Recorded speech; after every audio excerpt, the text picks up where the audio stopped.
can't stop me now.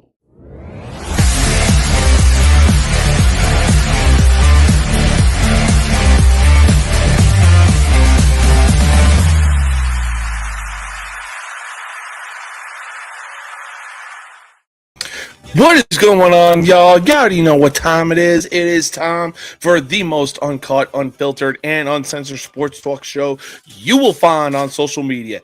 Now, before we get into today's episode, be sure to click the link in the description of this video and be sure to hit the like, follow, and subscribe button on all forms of social media for No Mercy Sports, whether it is Instagram, Facebook, TikTok, Twitter, the list goes on and on. But I'll tell you what, there's other things that you will see when you click on the link in the description of this video. That is right. You can get the best TV service in the world by only paying a mere $60 every 3 months. And now I'm telling you, it is some of the best, because not only do you get every local channel in the country, but you also get all the sports packages. You get free pay-per-views. You get international channels. You get UK channels. You even get Canadian channels, for crying out loud. Now think to yourself, would you rather pay $100+ for so much of what you got going on, or would you rather pay $60 every 3 months? I'm just saying, the facts are there. Aside from that, look, the new year is here. We are 2 weeks into the new year, and I promised myself I was actually going to get into the gym. That actually worked out. Anyways, so like I said, my goal is to get back into the gym. I plan on getting back into the gym, and what better way to start than by hitting up Beachbody. Now, they did switch their name to Body, Bravo, Oscar, Delta, India. It's a bunch of at-home workout programs. You're not going to be disappointed whatsoever. They have everything from beginner to intermediate to advanced. It's the real deal. I'm telling you, all you need is a few feet of space. That's it. It is literally just body weight calisthenics. If you have a pair of dumbbells around your house, that's all it is too. Nothing to it, but these people know what they're talking about. They know what they're doing. You're not going to be disappointed. Be sure to hit up that link.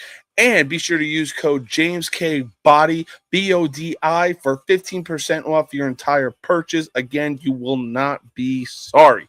Now, as far as apparel goes, be sure to hit the tab that says TrueVictory.com. You will not be sorry. Again, veteran-owned, veteran-operated, and on top of that, they have a lot to choose from. They have t-shirts, they have shorts, they have gym bags, they have accessories, they have patches, stickers. The list goes on and on. Once you have found what you're looking for, be sure to use code NoMercySports15 for 15% off your entire purchase when you get to checkout. Now, without further ado, let's get into the most uncut, unfiltered, and uncensored sports talk show you will find on social media. And at the end of the day, you will know whose game this is, with everybody saying No Mercy Sports. Let's get into it, baby.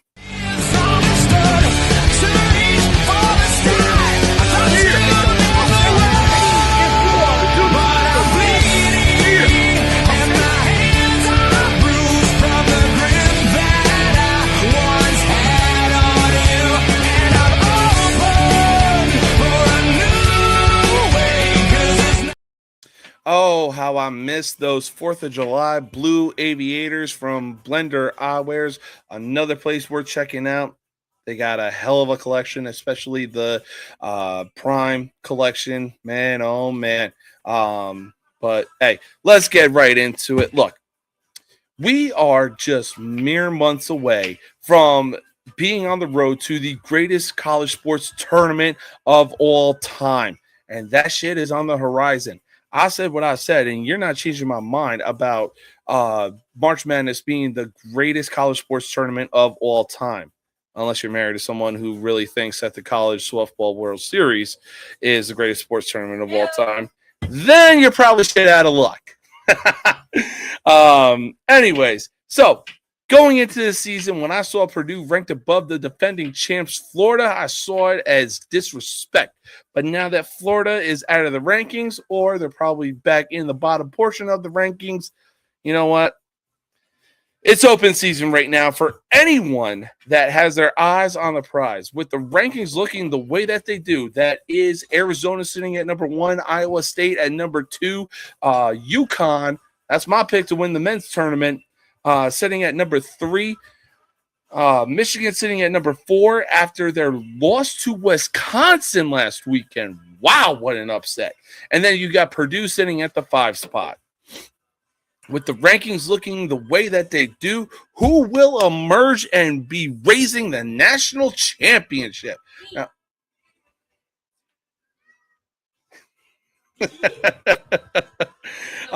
if you hear a voice in the background, that's my wife providing peanut gallery commentary.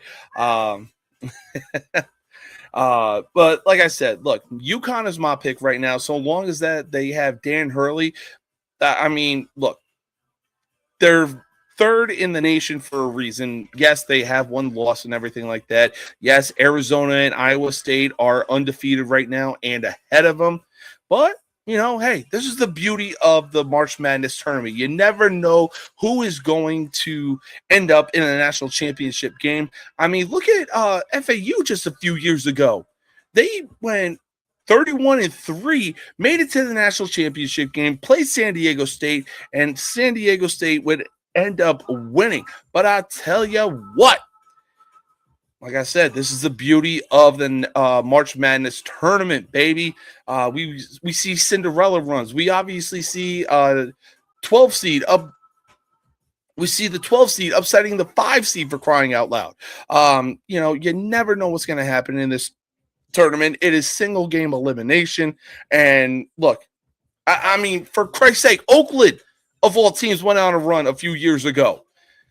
But like I said, when it comes down to it, we all know that some of the best teams are going to be emerging and moving on to the Sweet 16, the Elite 8, the Final 4, so on and so forth. Like I said, my pick is on UConn to maybe be raising that national championship trophy so long as that they have Dan Hurley. Why? Because look at the last 3 to 4 years with Dan Hurley as being the UConn head coach. They went back-to-back, and they were on the verge of three-peating. Unfortunately, that didn't happen, but hey, shit happens, you know what I'm saying? In any case, we will see what happens. We are a few short months away from March Madness. You're not going to want to miss it, man. I'm telling you right now. We are a few short months away from baseball season. We're going to get to that in just a bit. Why? Because that part. But also because the Dodgers made a move and they're basically assembling the Avengers at this point and could be on the verge of three-peating. Probably for the first time since the New York Yankees. Yeah, probably since the 90s New York Yankees. We'll see what happens then. But with the men's March Madness tournament on the horizon, we also have the women's March Madness tournament on the horizon. Do not get it twisted. I love this tournament, but I probably like the men's tournament more than I like the women's tournament because you only get a few select games where it's actually close instead of a blowout.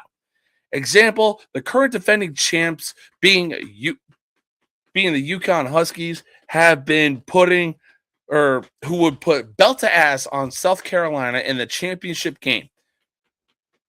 I mean, if you need to look at the score, go and take a look at the score. They won by 30-plus points in that. UConn won by 30-plus points in that game.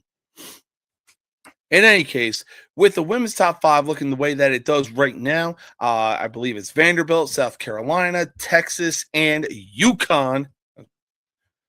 UConn, South Carolina, Vanderbilt, Texas. Somebody's going to be closing out the top 5 spot. In any case, though, who has the best chance to win the women's national championship trophy? Apparently, she's going to be a 2-time national champion. But look, in the fashion that UConn won the tournament last year, look, I'm not putting anything past Gino Auriemma. I really think that we probably see a UConn dominated championship run. But hey, if the women win, good for them. If the men don't, hey, Dan Hurley, bro, you at least can say that you brought UConn into some serious conversations rather than taking the money and running and dealing with a diva like LeBron James. Anyway, that's a conversation for another time. But look, South Carolina, they are national champions in their own right as well. Vanderbilt, they are currently undefeated right now and in the top 5. They, in my opinion, they're clear. God, I'm so excited for the March Madness tournament. I am stuttering right now. But look, Vanderbilt is a clear sleeper team right now. I am not going to put that past anyone. If you think otherwise, then you probably think that the Titans should go out and bring in Jason Garrett as their fucking head coach. I said what I said. Because the Titans should definitely not bring in Jason Garrett as their head coach. Let's be real about that. But, look, it's the top 5 teams in women's college basketball, and then it is literally everybody else. I mean, for crying out loud, Notre Dame isn't even ranked, and they're usually dominant. They're usually almost on the level of UConn when it comes to playing college basketball. Women's college basketball, I should say. But yeah, at the end of the day, look, I really could see either UConn or South Carolina raising that trophy at the end of the March Madness tournament. That's my predictions. We'll see what happens when the tournament bracket comes out. It's going to be a good one. It's going to be a fun one. And I, for one, cannot wait for when it happens. But look, we're going to veer away from college basketball right quick, and we're going to be discussing some college football. Why? Because next Monday, the national championship game between Miami and Indiana. And look, I had a drunk night one night, and the way that Miami won and Indiana was putting belt to ass on Oregon, I said, hey, fuck it. Give me Indiana and Miami in the national championship game. On top of that, this is Curt Cignetti's second year as the Indiana head coach. I mean, we're looking at a Big Ten version of Alabama, for crying out loud, which is ironic because, in a way, the colors do match up. Seriously, Google it. In a way, the colors do match up. And on top of that, Cignetti is literally doing his best Saban impression on the sidelines. Just after the pick 6 Indiana had against Oregon, in a way, that game was over before it even started. 10 seconds into that game, Indiana got a pick 6. And they put their foot on the gas pedal, and they did not look back. They went duck hunting that game. But look, I'm all for the NIL portal and everything like that, and players going to schools to make teams better. But if they're staying in school longer than Van freaking Wilder, if you know, you know, because that is some elite ball knowledge if I've ever heard it, then they might as well be going to school for a doctorate or to be a lawyer, not a team NFL fucking player. In any case, though, should college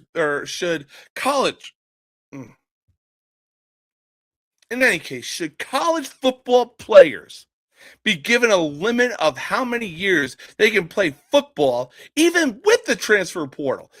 Fuck yes! Hell yeah, they should be given a limit. Like, bro, you go to school for 4 years. If you want to come back for a 5th year being a super senior, then yeah, I'm all for it. Don't be a fucking Utah quarterback who's basically been in college for 10 years. Like, bro, either get a doctorate, be a lawyer, or go get something. Enter the goddamn draft. You're not Brandon fucking Weeden, for Christ's sake.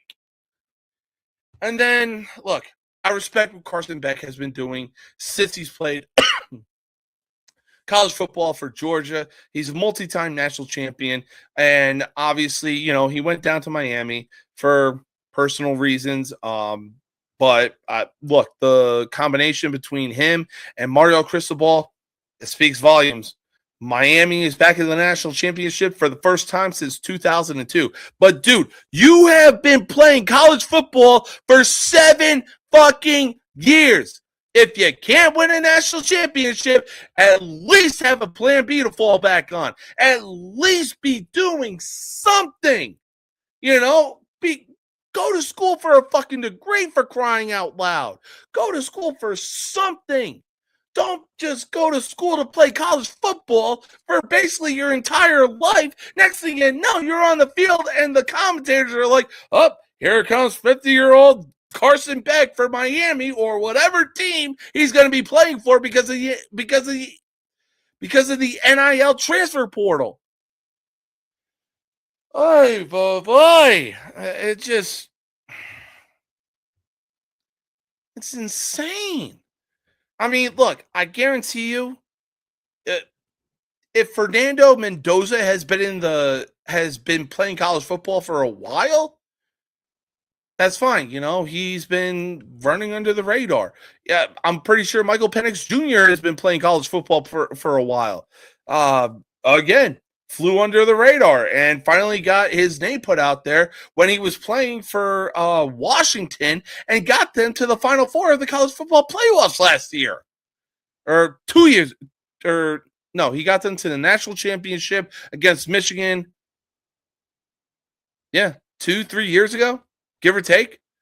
But I mean, look, I get it. You want to be going to teams where you can put your name out there, raise your draft stock and everything like that. But at the same time, if you're going for more than 5 fucking years, you need to do something, for crying out loud.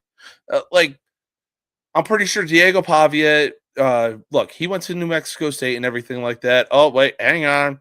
Chris is probably going to be on my ass because I mentioned Diego Pavia when the last time he mentioned him was January of last year. But look, I got nothing but nice things to say about Diego Pavia. Because look, he went to New Mexico State. I'm pretty sure he basically took the same route that Cam Newton did. Played at like a community college or something like that. And then got a shot at New Mexico State, where the head coach and him would also go to Vanderbilt. Then on top of that, the first year they go to Vanderbilt, 500. I was not expecting a 500 season for Vanderbilt. This year, a 10-2 season, and on top of that, going into one of their games, they were undefeated for the first time in 80 years. I wasn't even a thought in my dad's head around for that amount of time. And I'm being honest when I say that. But look, if your main thing of being a college football player is to just be like, well, couldn't win a national championship with this game, so let me go, or with this team, so let me go to another team, get millions of dollars to play with them, and still be playing college football. Like, no, I'm sorry, I would be, if I found out how many years you've been playing college football, I would be that coach. Like, no, either go somewhere else or go into the fucking draft. Like, you can make so much more money there. Jesus Christ. It is not that hard. It really fucking isn't. Like,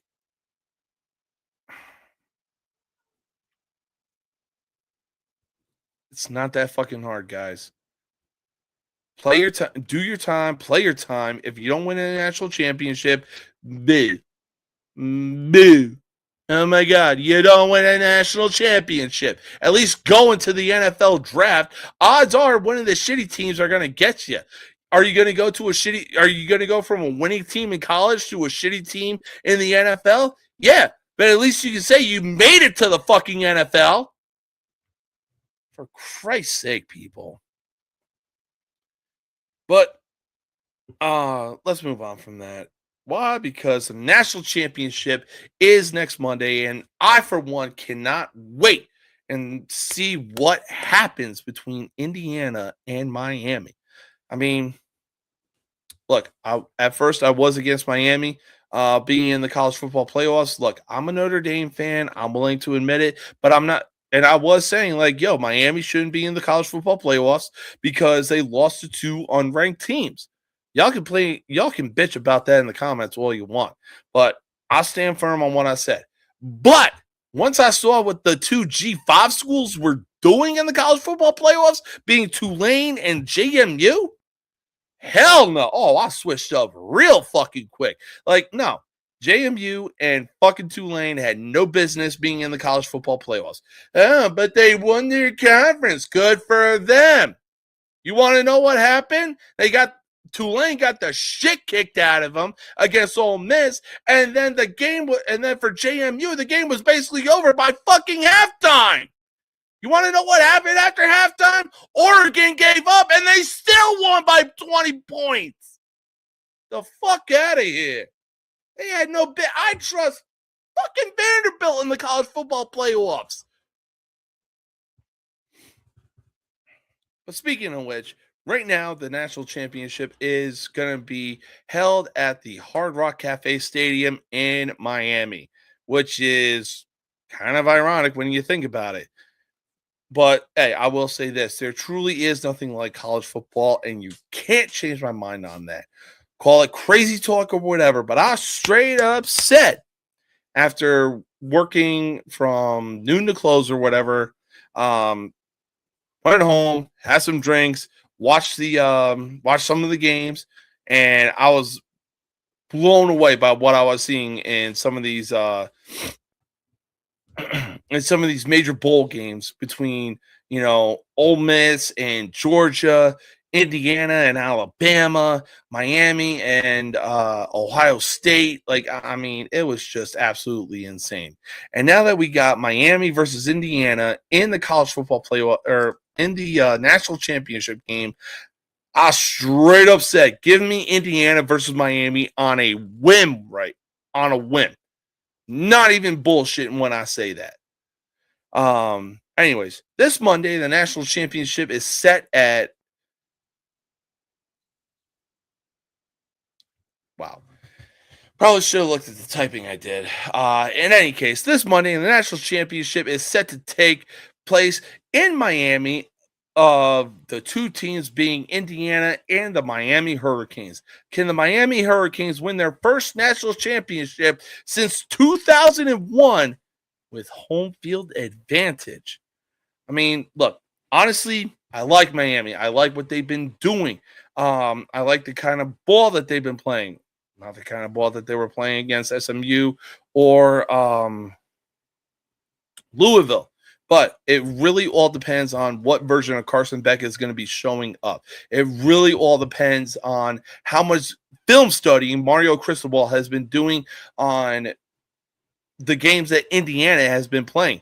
And I'll tell you what, it really all depends on if Miami comes out motivated to play. Because I'll tell you one thing, Indiana's definitely going to be coming out motivated to play. Why? Because they have their own version of Nick Saban. And on top of that, they have potentially the first overall pick in this year's NFL draft being Fernando Mendoza. Look, I got all the respect in the world for this kid, but at the same time, like, yo, you got a dude that's every interview. I'm not mocking this kid, all right? I'm not mocking this kid whatsoever because I really feel like everybody should be doing this in a post-game interview. Be thanking God where you are, be thanking the Almighty Jesus Christ, for giving you the power to do all this. First, side note, quick shout out to the 63 people that are tuning in right now. I salute y'all. Thank you so much. Holy shit, we climbed up to 64. Let's get to 100 tonight, baby. Let's fucking do it. In any case, when you got player that is giving thanks to the Almighty God and Jesus Christ, that is That is a player you don't want to be messing with. On top of that, if you've looked at Curt Cignetti on the sideline during the entirety of this college football playoff, look at him during the game against Indiana versus Alabama. This dude was not satisfied because Indiana beat Alabama 38-3.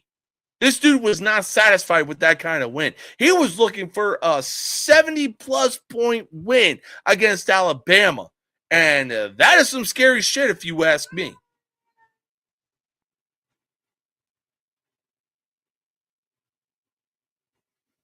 All right, I apologize for my cat interrupting that.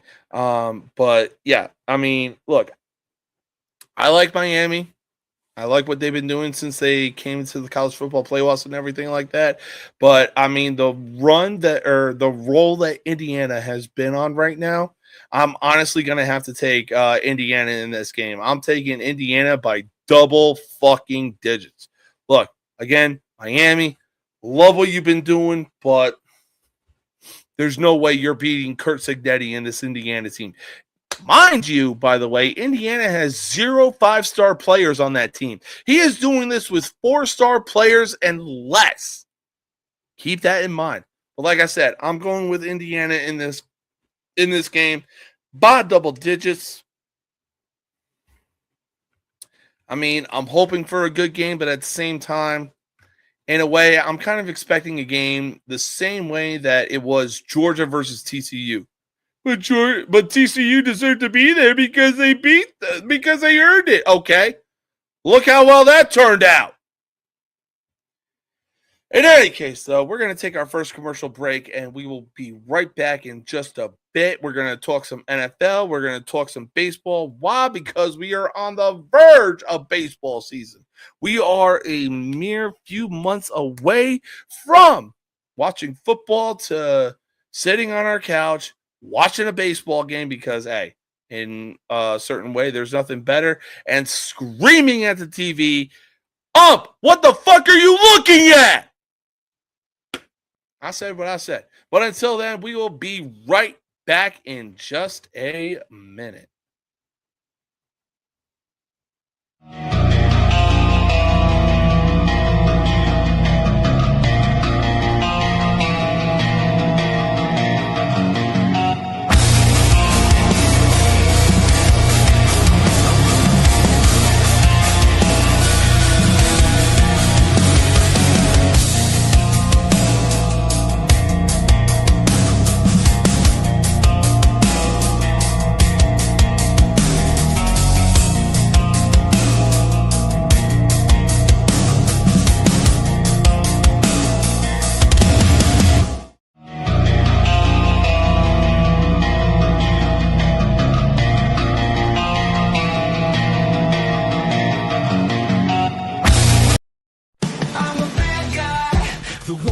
To hate Andrew Anderson, spitting truth that just can't wait. Got a podcast like a punch right to your face.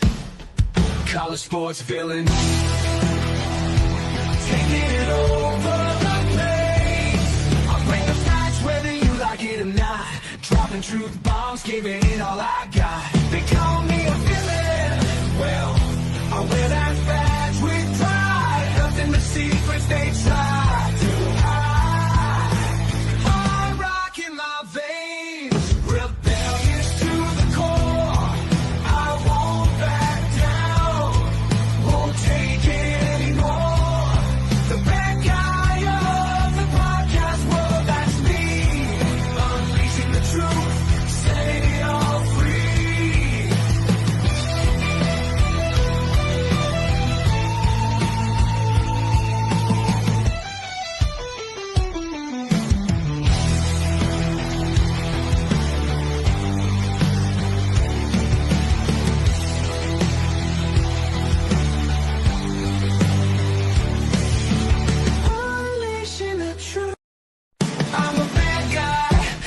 You love to hate Andrew Anderson, spitting truth that just can't wait. Got a podcast like a punch right to your face.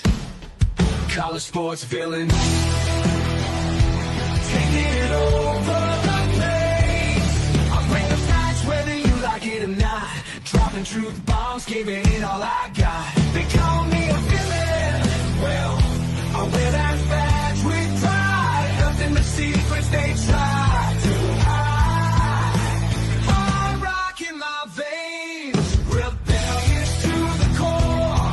I won't back down, won't take it anymore.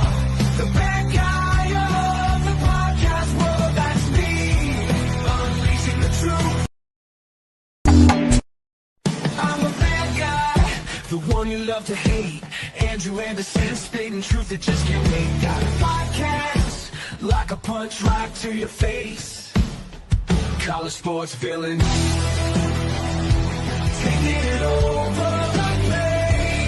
I bring the facts whether you like it or not. Dropping truth bombs, giving it all I got. They call me a villain. Well, I wear that badge with pride. Nothing but secrets they try to hide. Hard rock in my veins, rebellious to the core. I won't back down, won't take it anymore. The bad guy of the podcast world, that's me, unleashing the truth, setting it all free.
can stop me now.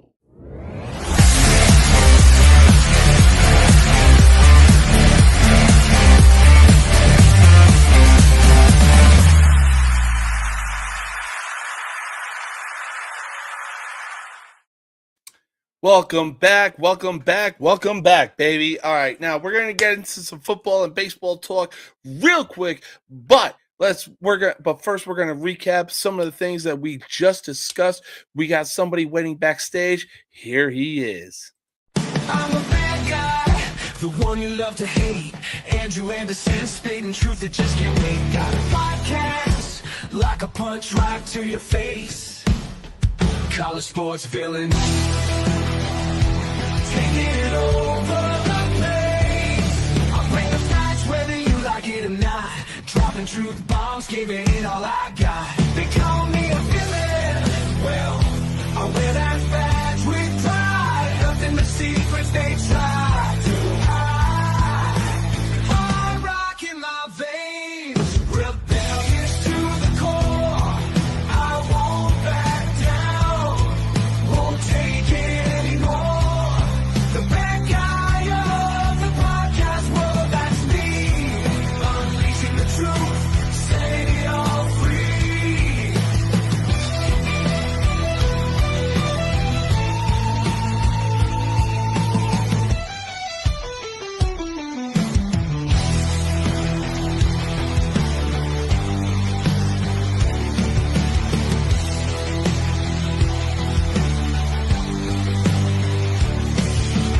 Unleashing the truth. Mr. Anderson, what it do, baby? How you doing? Good. I know you missed last night's show because you had to work, but I actually have a new intro. Okay. I haven't deleted the other one yet because I haven't perfected the new one yet. So I got to clip it better. Yeah, I mean, look, I'm so used to using that intro for so long, but hey, man, if you got one lined up, I'm all for it. Before we get into a quick recap, big shout out to the 81 people that are tuning in right now. Thank y'all so much. All right, so like I said, the road to the greatest college sports tournament of all time is on the horizon. March Madness is upon us, and man, oh man, is it going to be a good one this year. Going as far as the season goes moving forward, with the top five looking the way that it does for both men and women, for the men and women, who do you see raising the national championship trophy at the end of the March Madness tournament? All right. So with the men's, Michigan, I believe, is the best team in basketball. Every team's going to lose a game, so don't take that loss to heart right now. Michigan out there busting up top 10 teams by 20 points plus early in the season. My money is on Michigan for the men. Arizona, obviously, number one team in the country, undefeated. But for me, man, yeah, I think Michigan's going to win it all. When they're hot, I mean, they beat up the number 3 team by 26 points. Like it's just outrageous how good they can be. It really is, yeah. I mean, look, they lost a real close game to Wisconsin this past weekend. But yeah, I'm not putting anything past them moving forward. There's a reason that Michigan is still in the top 5 rankings right now. But I mean, the way that it looks, we'll see what happens when the tournament rolls around. I mean, far be it from me to say, you know what? It wouldn't be crazy talk if we saw like Michigan or UConn in the national championship matchup. Yeah, Michigan and UConn national championship just gives me nostalgia from when I was a kid, like Chris Webber and all them. Oh, the Fab Five. Oh my! I saw that documentary on the ESPN app. If you haven't seen it, to everyone that's tuning in, if you haven't seen the Fab Five Michigan 30 for 30, I highly recommend it. It is so fucking good. So I watched it. I lived it. I lived that tournament. I was alive. I was watching it. It was really cool stuff. And if we're talking about the women's, I want all the smoke. Dawn Staley and South Carolina win this game. Win this tournament. So what's up, Nick? Wow, Texas is the best team in Nick's a big Texas fan. it clearly shows with a comment like this. But give me South Carolina to win the women's. UConn got away with one last year. We got Chloe Kitts coming back. We got that girl from France that's about to come in, and we already beat Texas without either of them pieces in place. Give me South Carolina. That's a good one. I mean, look, I said it earlier. I got it coming down to either UConn or South Carolina. Both teams have great coaches in their own right. UConn obviously has Gino Auriemma. South Carolina obviously has Dawn Staley. The sky's the limit with both teams right now. For sure. No doubt. Gonna be a good final. It's gonna be a good tournament in both of them. Mm-hmm. Oh, I 100% agree. But let's move on from college basketball to some college football. Now, look, I'm all for the NIL transfer portal and everything like that. Players going to schools to make the teams better. But if they're staying in school longer than Van freaking Wilder, then they might as well be going to school for a doctorate or to be a lawyer, not a fucking Teamo NFL player. You know, who was it? Who's that Utah quarterback? Cam Rising? Yeah. And then on top of that, it was also mentioned during one of the Miami games that Carson Beck is on his 7th year right now. Like, either go to the NFL draft or fall back on what you were going to school for. Well, it's so the NCAA won a ruling this year saying that you can't get an extra year and all that. So I think things are about to go back to normal. They won that in court. But what you're seeing, like Indiana, the average age of the player of Indiana is older than the average player age of the Green Bay Packers. So that's a problem. And we're looking like, man, how's Indiana winning when they don't have all these 4 and 5 stars? Well, the answer is they're NFL players. Their bodies have developed more. They're faster, stronger.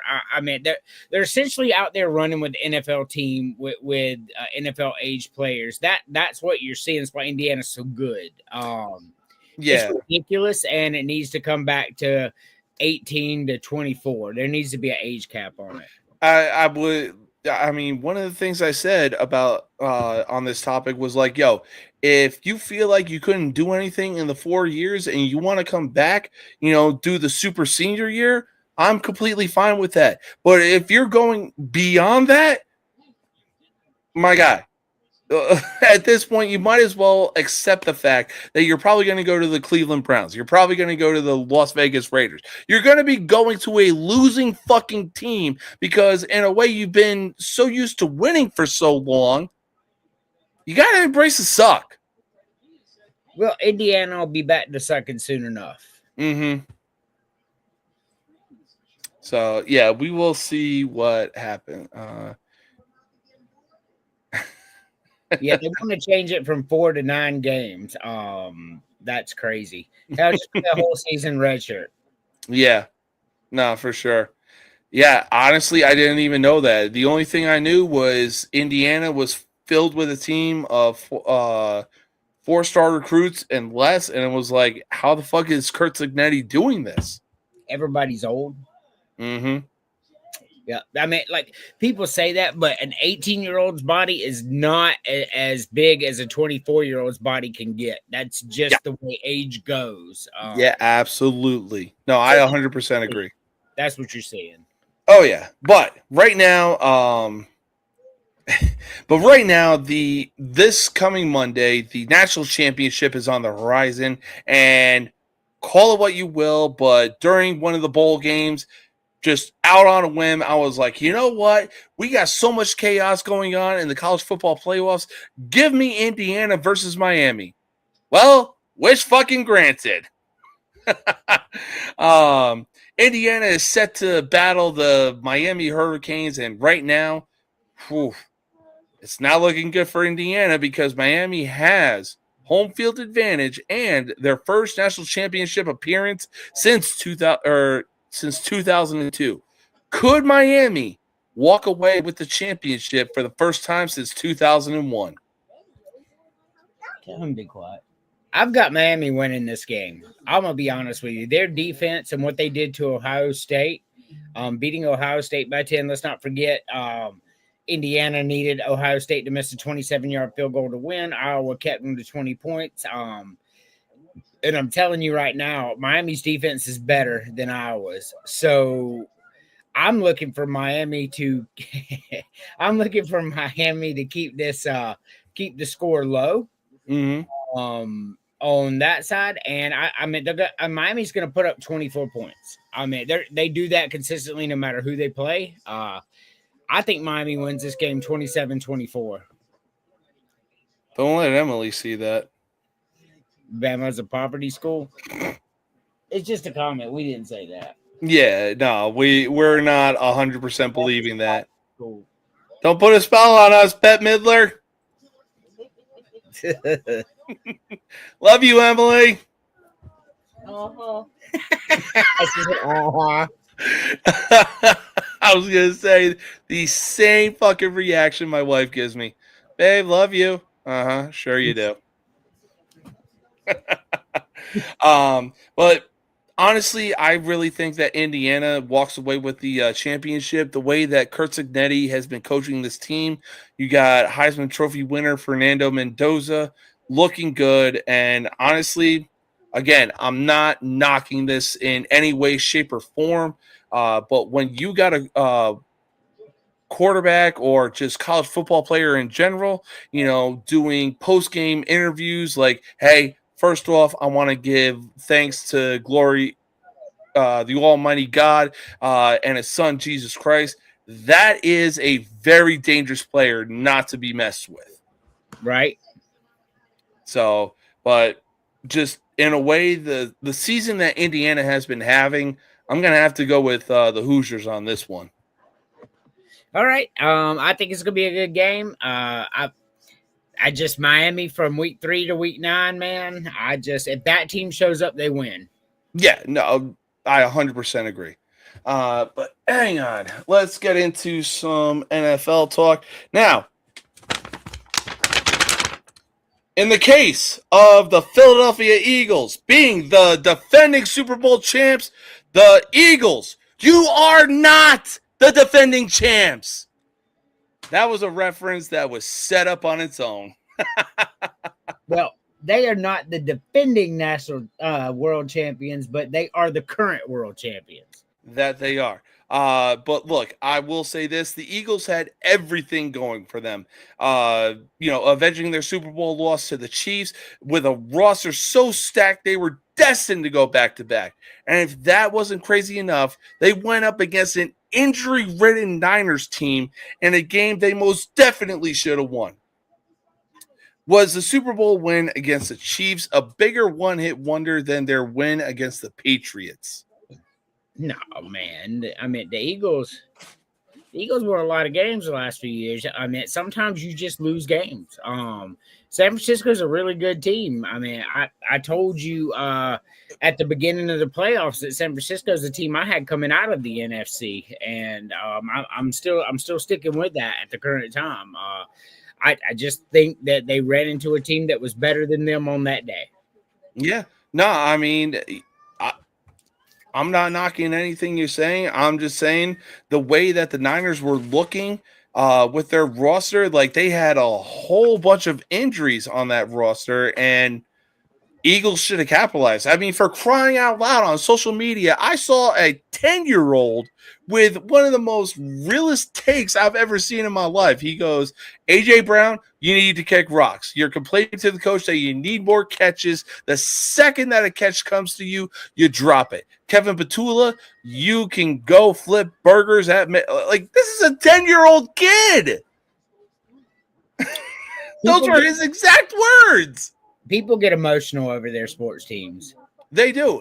Look, I'm all for that, but I mean, the crazy thing was later that day, the Eagles would end up firing their offensive coordinator, Kevin Petula. I'm like, yo, whenever this kid's birthday is, or whenever the next time to give presents to this kid is, this kid should be asking for podcast equipment, because he hit the nail on the head. I couldn't knock him, because it was like, yeah, that's exactly how the game went.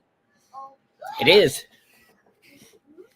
So, but I mean, look, from one NFC team to another. Speaking of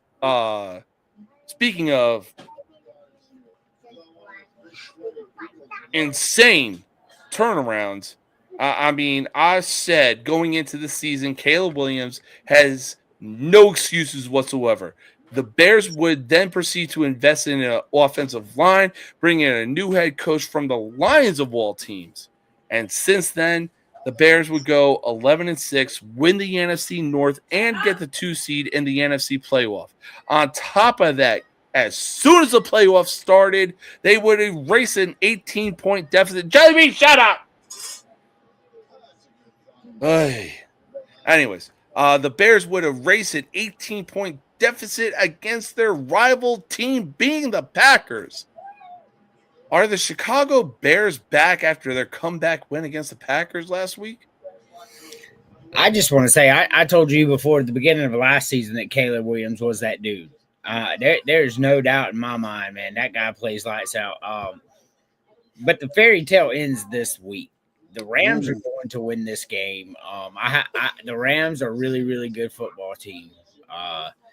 The West, man, what a division the NFC West was this year and still is. Like, they're still going. Yeah. Literally all 3 teams are going into the divisional round this year. Yes. And that's unprecedented. You do not see that very often. They're very good.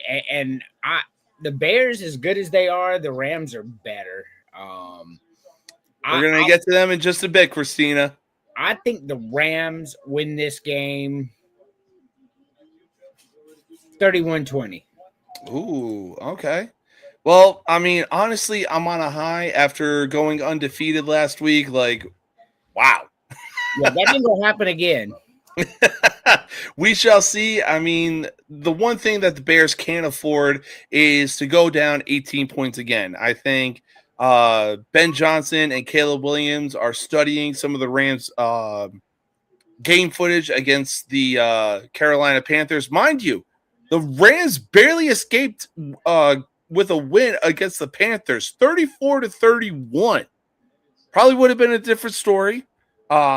Not in like a good way if the Bucs actually made the playoffs, but the fact that the Panthers hung in there against the Rams of all teams, like a bunch of rookies and some seasoned vets going up against Matthew Stafford, Puka Nacua, and Devontae Adams. Terry. That was a hell of a game. But right now, the LA Rams have nothing to be thrilled about. They're going up against a very tough team. I honestly think Chicago will take this game. But, hey, what it do, Terry? But speaking of crazy turnarounds, let's talk about the New England Patriots. They must have the craziest one-year turnaround I've ever seen for an NFL team. Last year, the Patriots would go 4-13 under first-year head coach Gerard Mayo. During the offseason, they would fire Mayo and bring in Mike Vrabel. Since then, the Pats went 14-3, won the AFC East, and secured the 2 seed in the AFC playoffs. Can the Patriots make a serious playoff run after their win against the Chargers? Yeah, I said the Patriots beat the Texans. What you saw the Patriots do in the offseason, besides Mike Vrabel, which was obviously the right call, they invested in their offensive line. Which, very good. Bringing in Will Campbell of all people too. Correct. Which boosted the running game. And when you can run the ball, they have to respect the run. And then you've got an elite quarterback like Drake May. He's out there chunking them. That's the secret to success. Their defense was fine last year. They just couldn't score. But they found a way to make that happen this year. Well, that's very dangerous. Patriots beat the Texans. I think they beat them soundly. I think we're looking at something like a 30-20, 30-17 type game, something like that.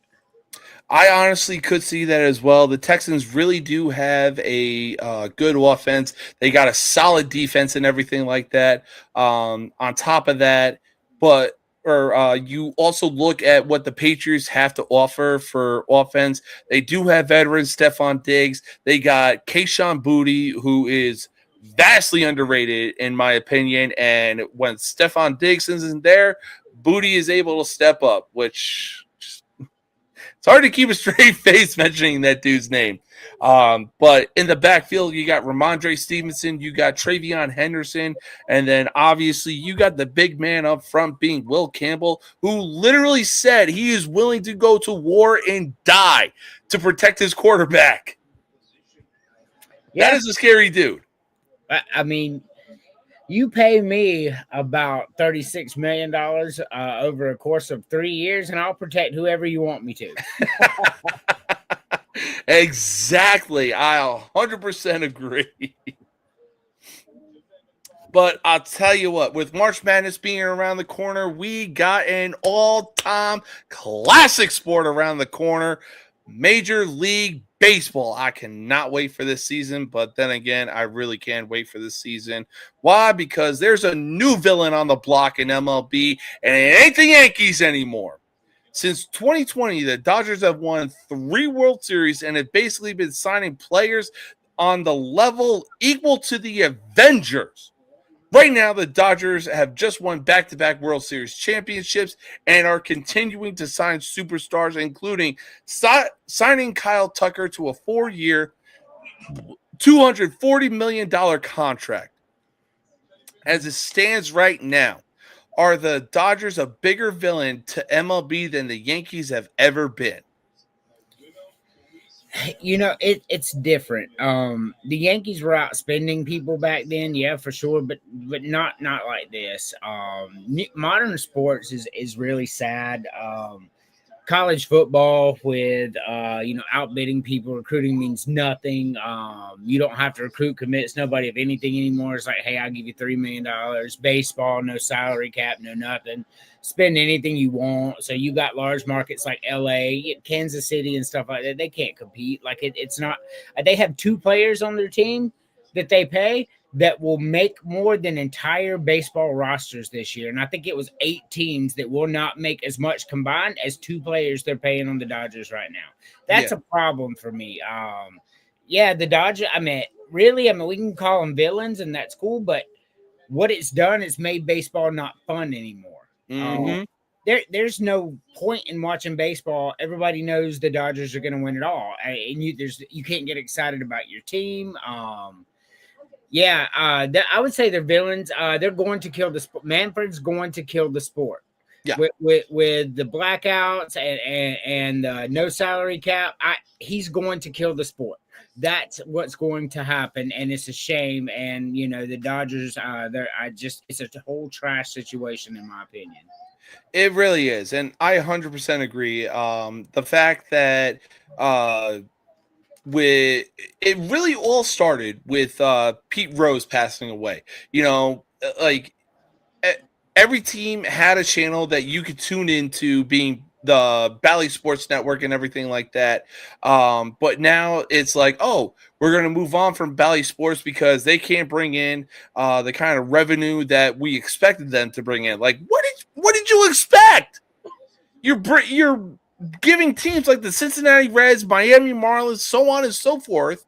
Like, the fuck did you expect? Have you seen some of the crowd attendance for these games? Now you're going to go to fucking FanDuel Sports Network? Well, I will tell you, Terry does not like your couch for whatever reason. He said. He's probably talking about this one right here or the futon in the back. It's like the Tootsie Pop. The world may never know. It may never know. You didn't tell us. 91 people, James. Damn. Yeah, no. Big shout out to the 91 people tuning in. Like, for real. You the real MVP. But dude, I 100% agree with what you said. The Dodgers aren't making baseball fun anymore. They're signing superstars left and right. They had basically a literal nobody give the Dodgers the game-tying home run, and the Dodgers would end up winning that game. How the Blue Jays lost that game is kind of beyond me, because they were an underdog team going into that series.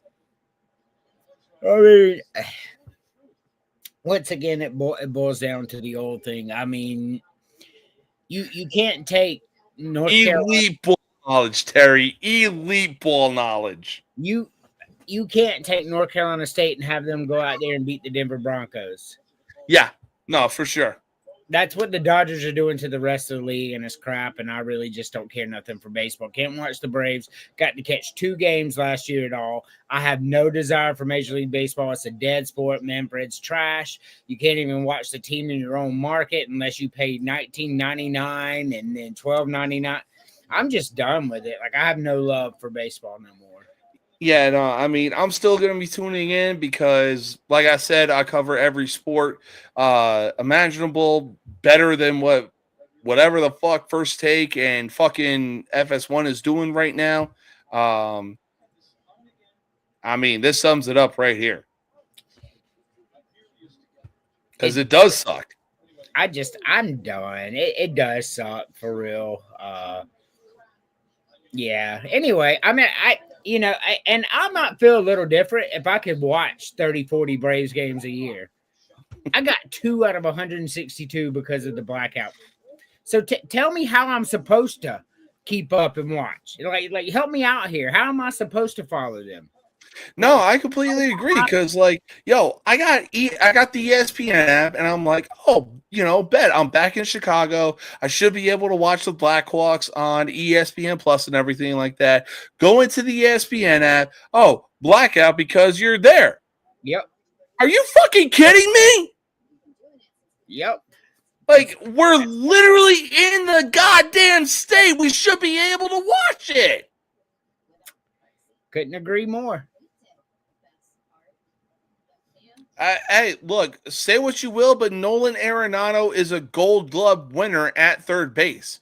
Basically, Nolan Arenado is what Manny Machado wishes he could be if he actually had his temper under control.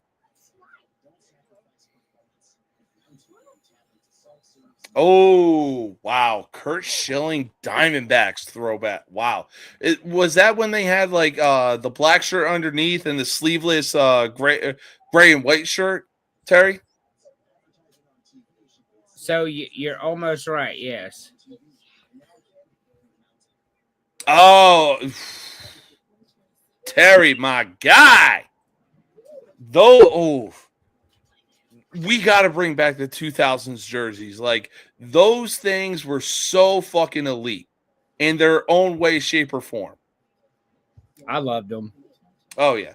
But we are going to take our final commercial break. We're going to make predictions for the national championship and the divisional round. We will be right back in just a minute.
The one you love to hate, Andrew Anderson, stating truth that just can't wait. Got a podcast, like a punch right to you.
All right. Welcome back.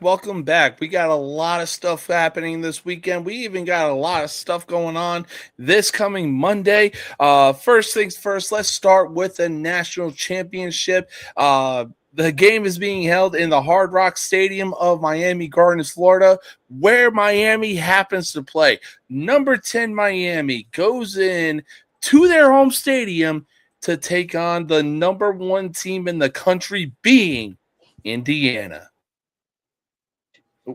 So, yeah. So, Miami's at home. I think their defense is fine. I think it matches up with Indiana well. I think they get pressure on Mendoza, and I'm calling for the upset right here, right now. Give me Miami 27-24 at home. The U is back. Hey, I said that in the beginning of the season, and y'all called it crazy talk. But I do like it. This is why you the villain, baby. But call it crazy talk in week 3. I had them at number 1 by that point. That is true. But not so fast, my friend. The way that Indiana has been playing this year, they have been putting straight belt to ass on teams this year. They even put on a 38-3 beatdown on Alabama in the Rose Bowl. Cignetti looks like that type of dude. He looks like Indiana's version of Nick Saban. Right now, Indiana's looking pretty unbeatable. Give me Indiana to raise possibly their first national championship in football history. I'm gonna pump the brakes right there. Indiana very well could win this game. They're a very, very good team. They beat everybody they played this year, including Ohio State. I mean, like, there's no reason that they shouldn't win this game. However, comparing him to the GOAT Nick Saban, pump your brakes a little bit. Like, he ain't won a natty yet. Like, Saban got 7. Very true. Not go crazy talk yet. But he is emotionless on the sideline like Nick Saban. That's the only reason I'm comparing him to Nick Saban. That's the only reason. I'm just saying that. Okay. We shall see what happens this coming Monday. But for right now, Saturday and Sunday, we got the divisional matchups that y'all are gonna want to tune in for. First game up this Saturday, or tomorrow, I should say. We got the Buffalo Bills going into the Mile High Stadium to take on the Denver Broncos. Man, this the game of the week. I don't care who you are. Mm-hmm. Everybody says, "Oh, this is Josh Allen. This is his opportunity." You know, these people aren't in here. Patrick Mahomes not in there. Lamar Jackson's not in there. This is his opportunity. The problem with that is Bo Nix. Like, Bo Nix is that dude, man. So, in all fairness, before the beginning of the last season, I told you and Mac on this show, I was like, Bo Nix is that dude, and Denver's good, and they're going to the playoffs at the beginning of last season. Literally laughed at me, y'all did. And I was like, you misunderstand. Do you not see this guy play? Like he is I was like, okay. But look at him now. Bo Nix is one of the That's exactly right, Terry. He's commented on every single platform. We appreciate that, Terry. But I mean, Bo Nix is that dude, bro. I mean, he really is. No, Denver's got that coach and they have that defense. Give me the Denver Broncos in this game. You know what?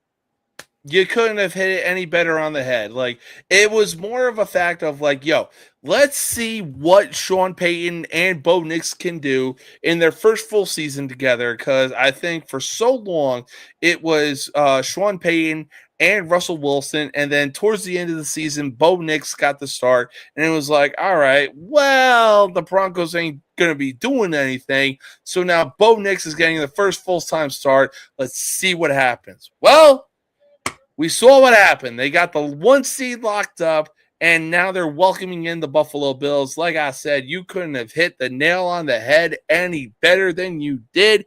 Give me the Denver Broncos, no, I took the Buffalo Bills in this game. I respect what you're saying right now, but look, This is Josh Allen's time because there's no Patrick Mahomes, there's no Joe Burrow, there's no Lamar Jackson. And hey, if he's got to take out Bo Nix, so be it. Give me the Buffalo Bills in this one. So I was about to tell you after you said all that, I'm like, no, bro, you picked the Bills. It's on the graphic. But the problem is, and I see what you're saying, this is Josh Allen's time, but Bo Nix is as good as Patrick Mahomes right now. Oh, yeah. Give me, man, the Broncos, man. That's that team.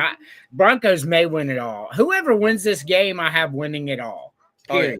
No, honestly, this is going to be a good game. Yes, they both can lose, Chris. Yeah. Can they both lose? This is definitely going to be a good game. I honestly cannot wait to see what happens tomorrow. Oh, it's going to be so much fun to watch. It is.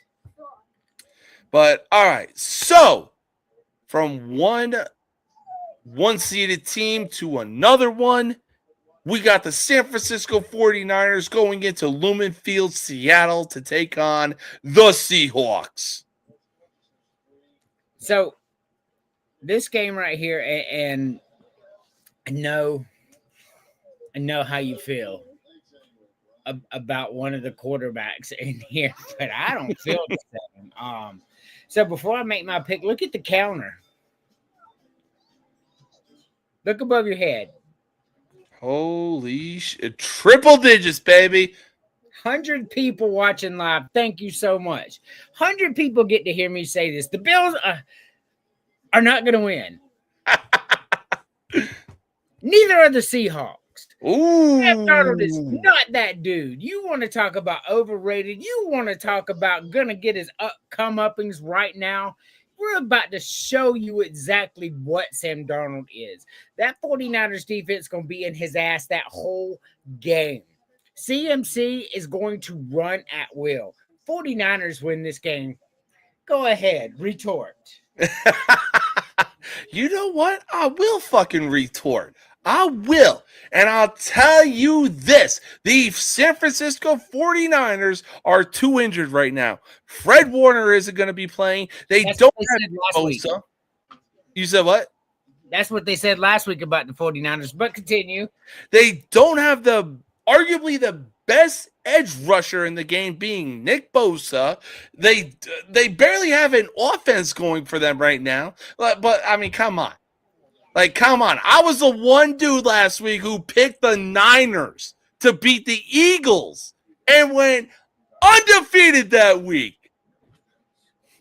Now look, Sam Darnold has been through a lot since coming into the NFL. Obviously, it wasn't a good look for him because he got drafted.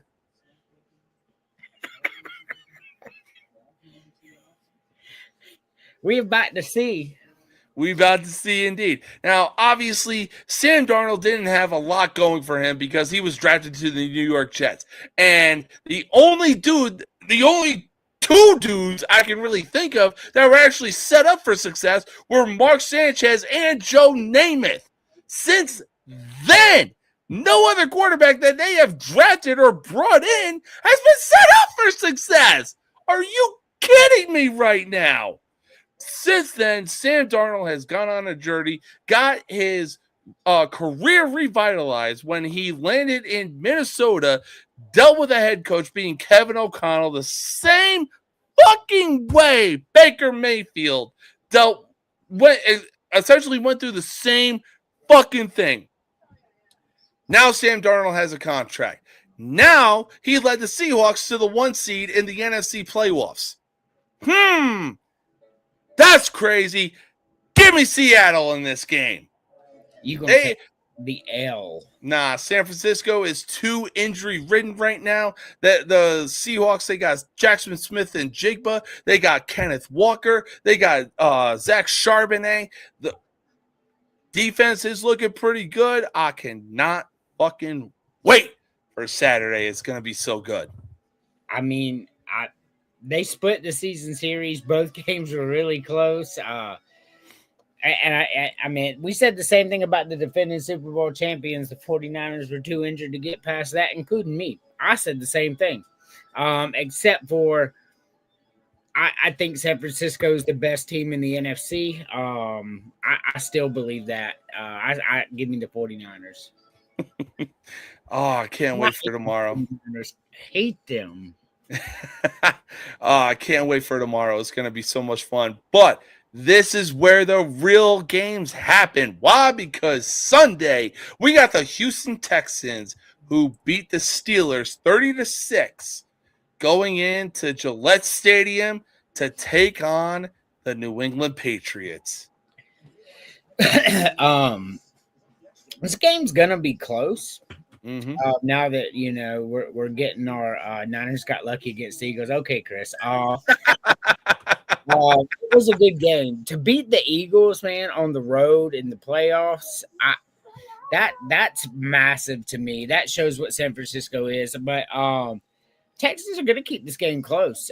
They're going to keep it within striking distance the entire game. I just think at the end, we're going to see something like a 27-17 type of game, maybe 27-21.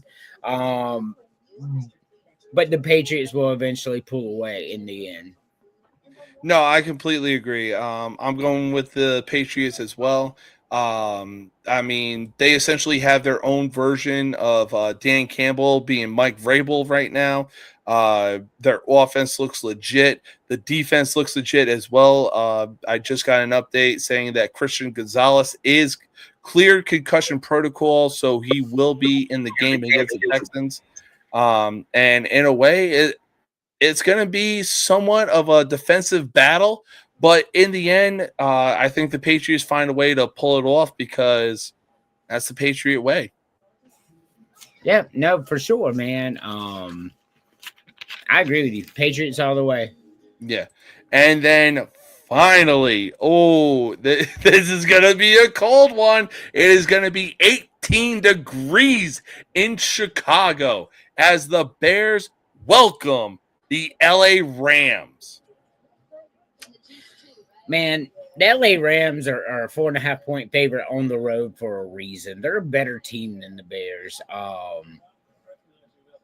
I like Caleb Williams. I think Caleb Williams is one of the best quarterbacks in the league. I said it before the beginning of last season. I think the Bears got it right.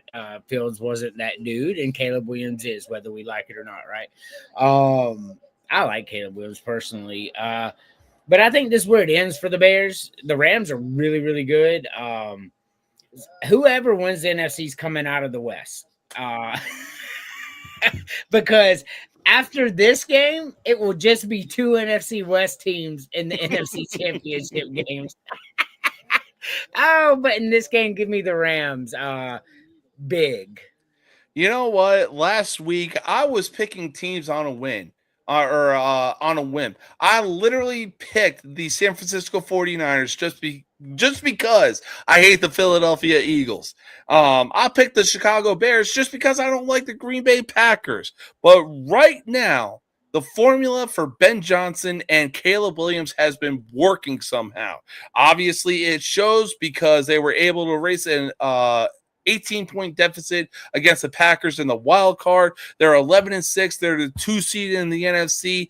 I honestly see this game being a shootout, but in the end, give me the Bears. That's crazy talk. You could tout the win over the Packers, and that's cool. It was a playoff win against your rival, and you came back to win it, and I'm all for it. I think that was fun playoff football. But the Rams ain't the Packers. The Packers had no business being in the playoffs, man. I mean, look at the game between the Rams and the fucking Panthers. There's no way it should have been that close. Nope. And then the Falcons beat the Rams as well. But sometimes that's the way. That's why they say any given Sunday. But now it's real time. And real time, real teams show up. Give me the Rams on the road, big. Oh, God, I can't wait for this fucking weekend starting tomorrow. It's going to be fun. It's going to be energetic. There's going to be a lot of shit talking in the group chat. Be on the lookout, baby. Hey, I'll be at work, but I'll definitely be paying attention. Hell yeah. But, hey, man, I want to thank you for being able to come on, do a quick recap of some of the college sports. Obviously, talk about some of the playoff games that are going to be happening. Hope you enjoy your Friday night and you're able to enjoy the rest of your weekend. Yeah, for sure, man. I appreciate you letting me on, and I'll be seeing you in the group chat because I'm fitting to play some NCAA. Hell yeah, dude. That's what's up. Oh.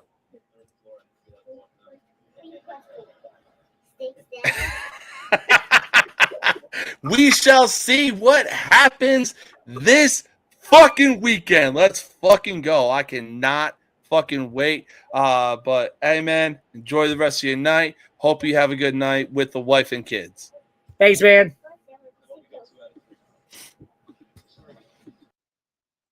All right, so that wraps up another episode of the most uncut, unfiltered, and uncensored sports talk show you will find on social media. I want to give a big shout out to the 104 people.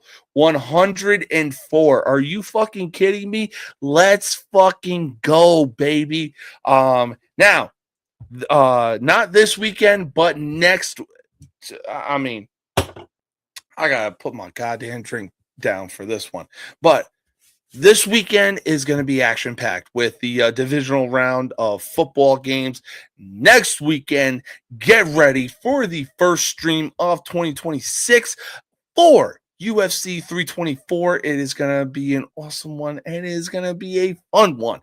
After that, the literal next week, January 31st, be ready for the second live stream of 2026 being UFC 325. Gonna be fun, gonna be enjoyable. You're not gonna want to miss it. Now, as I always say, going into this weekend, don't add to the population, don't subtract from the population. Don't end up in the hospital, dead, or in jail. If you end up in jail, call somebody whose number you know by heart. Afterwards, be sure to establish dominance quickly. Having said that, like I said in the beginning of this show, be sure to click the link. Be sure to click the link in the description of this video, and be sure to follow me on all forms of social media: Facebook, Instagram, TikTok, Twitter. Yes, I said TikTok, and even YouTube for that matter. On top of that, be sure to enjoy the other tabs that I have to offer. You're not gonna be disappointed. I said what I said. But until then, until next time, peace out.